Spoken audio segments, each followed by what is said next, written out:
सम्मानित मंच और मंच पर बैठे मेरे वो बुजुर्ग जिनको मुझे देखने की बहुत उम्मीद और आस थी, हमारे पिता तुल्य डॉक्टर पुनियानी जी और हमारे बीच में पूर्व IPS गुप्ता जी और एक ऐसे व्यक्ति जिनको मैंने देखा नहीं, लेकिन उस दिन मैंने महसूस किया था जिस दिन आसमान भी रो रहा था नोएडा की धरती पर। उनके छोटे भाई राजू श्रीवास्तव जी के मेरे भाई दीपू श्रीवास्तव जी और आप सभी लोग किसी न किसी संस्था से जुड़े हुए, किसी न किसी सामाजिक कार्य करने वाले, कोई न कोई समाज का कार्य करने वाले, समाज के विद्वान लोग नेतृत्व करने वाले, मैं आप सभी का हार्दिक अभिनंदन और स्वागत करती हूँ। आपका बहुत बहुत धन्यवाद भी करती हूँ। और मैं इस संस्था जिसकी मुहिम चलाने वाले हमारे विक्रम पांडे जी, मुझे 3 साल पहले तक भी ये नहीं पता था कि कोई संस्था है कि लोगों की सेवा की जाती है, बिल्कुल नहीं पता था, मैं झूठ नहीं बोलूंगी। 3 साल के बाद में बड़ा किसान आंदोलन के बाद में अनुभव हुआ, आप जैसे विद्वानों से मिलने का मौका मिला, संस्थाओं से जुड़ने का मौका मिला। अपना सिर्फ एक ही काम था, अपने परिवार को आगे बढ़ाने का, अपने घर को आगे बढ़ाने का। बड़ी छोटी सी उम्र में मेरे पिताजी जो है डेथ कर गए थे 2013 में, मेरी उम्र 15-16 साल थी। तब से पूरे परिवार की जिम्मेदारियां मेरे ऊपर है। छोटी बहन का शादी भी किया, लेकिन मैं अपना वो एक्सपीरियंस भी आपको बताऊंगी कि जिस मुहिम को आप लोग चला रहे हैं, रोटी बैंक, इसके लिए मैं खुद भी तड़पी हूं, खुद, कि मैं कब एक रोटी खाऊंगी, कब मेरे छोटी बहन भी एक रोटी खाएगी, कब मेरी मदर दूसरों के घर में बर्तन साफ करके आती है, कब वो हमारे लिए खाना लेकर के आएंगी। ये खुद की मेरी अपनी वो कहानी है कि जिसे मैं महसूस उस समय भी करती थी और आज भी करती हूँ, और उस दर्द को, तकलीफ को मैं जब तक जिंदा रहूंगी महसूस करती रहूंगी। आप लोगों का सहयोग मिला, बहुत कृपा हुई उस परमात्मा की कि आज इस काबिल बनाया, आप जैसे लोगों से मिलने का मौका मिला। मैं एक खिलाड़ी दे सकूं, लेकिन एक परिवार की जिम्मेदार भी हूं। मैं बार बार आपका चरण वंदन करती हूँ सभी का कि आपने एक ऐसी मुहिम चलाई हुई है। आपने देखा होगा यहाँ पर ऐसे लोग भी बैठे हैं, पुलिस से भी और आप सभी भी, कि जो रोटी की भूख होती है ना, वो इंसान को मुलजिम तक बना देती है। कोई बच्चा एक ब्रेड का पैकेट चुरा लेता है और 6-6 महीने की जेल में वो काटता है। ये एक ऐसी भूख है जिसके लिए एक औरत भी अपना सम्मान, स्वाभिमान सब छोड़कर, इज्जत भी दांव पर लगा देती है। ये एक ऐसी भूख है, ये सिर्फ रोटी से ही मिटती है, ये अन्न से ही मिटती है, किसी की बातों से नहीं मिटती है, न ये किसी के विचारों से मिटती। लेकिन समाज का नेतृत्व करने वाले आप सभी विद्वान लोग जब इस मुहिम को आगे बढ़ाएंगे, आज रोटी बैंक तकरीबन 18 राज्यों में है, और मेरा तो ये सौभाग्य है कि मुझे रोटी बैंक की ब्रांड एम्बेसडर बनने का मौका मिला, कि जिस रोटी के लिए हम तरसे, जिस रोटी के लिए हम तड़पे, हमें 4 रन डालते। मेरी मदर खेतों में काम करती थी तो बड़ी तकलीफ होती थी, मम्मी झूठ बोल देती थी, कहती थी कि मैंने रोटी खा ली है, तुम लोग खा लो। माँ तो वो होती है, लेकिन ये रोटी की भूख के कारण कोई भी व्यक्ति ऐसा ना बने कि वो मुलजिम बन जाए, कोई भी बेटी ऐसी ना बने कि वो अपनी इज्जत दांव पे लगा दे, कोई भी महिला ऐसी ना बने कि अपने बच्चों के लिए अपना सम्मान दांव पर लगा दे।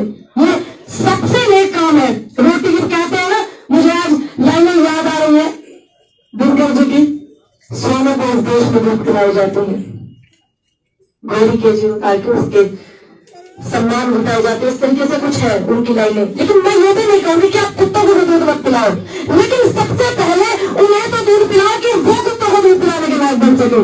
इंसान है ना, इंसान जब इस लायक बनेगा तभी तो जानवरों की प्यार करेगा, जानवरों को खिलाएगा, जानवरों को पिलाएगा। लेकिन सबसे पहले एक नेक इंसान तो बने। जब हम किसी को सिर्फ एक रोटी नहीं दे सकते तो क्या फायदा इतने बड़े बड़े देश में मंच लगाने का, क्या फायदा इतनी बड़ी बड़ी राजनीतिक पार्टियों में जुड़ने का, क्या फायदा इतने बड़े बड़े पदों पर होने का? कोई फायदा नहीं है। क्या सिर्फ मंच शोभा लगाने के लिए होता है? नहीं। अगर आप उस चीज को महसूस करोगे, और तब आप महसूस करोगे जब आप सड़कों पर बैठे होगे ना, जब आप देखते हो चलते फिरते गाड़ियों से, स्कूटियों से, पुलों के नीचे बैठे होते हैं ना गरीब लोग, जब आप उनके बीच 5 मिनट बैठोगे, रोटी की भूख के कारण इतने इतने बच्चों को मैंने नशे में भी देखा है कि वो नशा कर लेते हैं, उन्हें पता नहीं होता कि हम भूखे भी है कि नहीं है। तो इस मुहिम को चलाने के लिए मैं बार बार फिर से अपना धन्यवाद करती हूँ।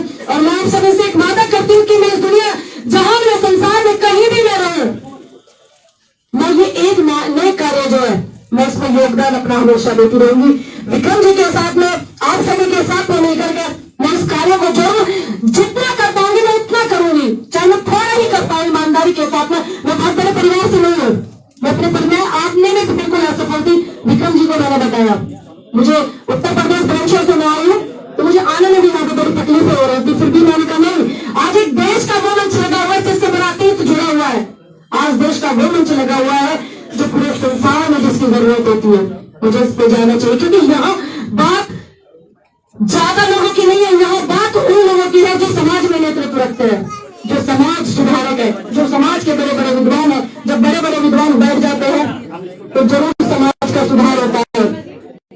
और ये सब अकेले न सिर्फ विक्रम पांडे जी कर सकते हैं, न हमारे अंकल जी पुनियानी जी कर सकते हैं, न दीपू भाई जी कर सकते हैं, न पूनम पंडित कर सकती है। ये सब आप सभी के सहयोग से होगा। कोई भी एक व्यक्ति सिर्फ एक मजबूती से इस स्तंभ को खड़ा कर सकता है, लेकिन उसको मजबूती से टिका कर रखने का जो काम है वो सभी के सहयोग से होता है। होता है कि नहीं होता है? तो आप लोग एक संकल्प जरूर लेके जाना। नहीं जा पाते मीटिंग में रोटी बैंक की, नहीं जा पाते रोटी बैंक के कार्य में, तो आप अपने पड़ोस में जरूर झांक करके देख लेना कि चूल्हा चला है या नहीं चला है। इतना तो कोई भी कर सकता है, कोई भी कर सकता है कि आप अपने बराबर वाले घरों में झांक करके देख ले।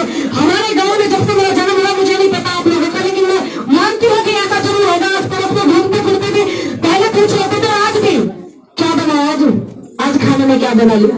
वो सिर्फ एक बहाना होता था पूछने का कि हाँ देखते उनके घर में भी कुछ बना है कि कोई भूखा ना सोए। ये पहले से ही हर गांव की ये प्रथा है, पहले से ही। लेकिन आजकल कुछ लोगों की जो है ठीक है अपने अपने में लगे हुए हैं, अपने कुर्सी के ध्यान में भटके हुए हैं। मेरा तो ये मानना है सबसे बड़ा जो धर्म है, सबसे बड़ा कर्तव्य जो है एक दूसरे की समाज सेवा करके ही है। मेरा तो ये मानना है। जब मैं किसान आंदोलन में बॉर्डर पर आई तो बड़े बड़े कष्ट मुझे झेलने पड़े, तो मेरी मदर भी बड़ी बड़ी परेशान हो जाती थी, कहती थी मर जाएगी तू, कोई मार देगा, बहुत ज्यादा बढ़ती है। मैंने कहा जब तक जिंदा है हम कैसे बताएंगे कि हम जिंदा है? कोई कैसे बताएगा? आप कैसे बताएंगे मुझे कि आप जिंदा है? उसूलों पर आ जाए तो टकराना जरूरी है, और जिंदा हो तो जिंदा नजर आना जरूरी है। कुछ टाइम के बाद देखी थी बहुत सारे लोग आए हुए हैं यहाँ पर अपना विचार रखने के लिए। मैं धन्यवाद करती हूँ पुणे समस्त रोटी बैंक टीम का और विक्रम जी का धन्यवाद करती हूँ। मेरे सम्मानित मेरे बुजुर्ग वो लोग आए हैं जिनसे मुझे मौका मिला। मैं अंकल जी को बहुत ज्यादा सुनती हूँ, बहुत उनकी वीडियो में देखती हूँ। अंकल जी की बहुत अच्छे इतिहासकार है। मुझे अच्छा लगा कि मैं इनके सामने आई हुई हूँ, इनसे बात करने का मुझे मौका मिला। और एक ऐसे व्यक्ति की कमी मैं यहाँ महसूस कर रही थी कि भाई जिस समय नोएडा में 3 दिन तक बारिश हो रही थी तो लोग बोल रहे थे कि ये तो कोई मौसम भी नहीं है। उनका आज एक ऐसे विख्यात व्यक्ति का इस धरती से जाना हुआ है जो कभी दिलों से नहीं जाएगा। हमारे श्रीवास्तव भाई जी, मेरे दिल की जो तमन्ना थी वो हमेशा दिल में रहेगी, मैं उनसे कभी मिल नहीं पाई। ये मेरा दुर्भाग्य है। मैं पूरा धन्यवाद करती हूँ जितने भी लोग यहाँ बाहर स्टेट से आए हैं। मैं धन्यवाद करती हूँ इस मंच का कि इतने खूबसूरत कार्य उन्होंने किया। मैं हमेशा आप सभी से मिलती रहूंगी और आप सभी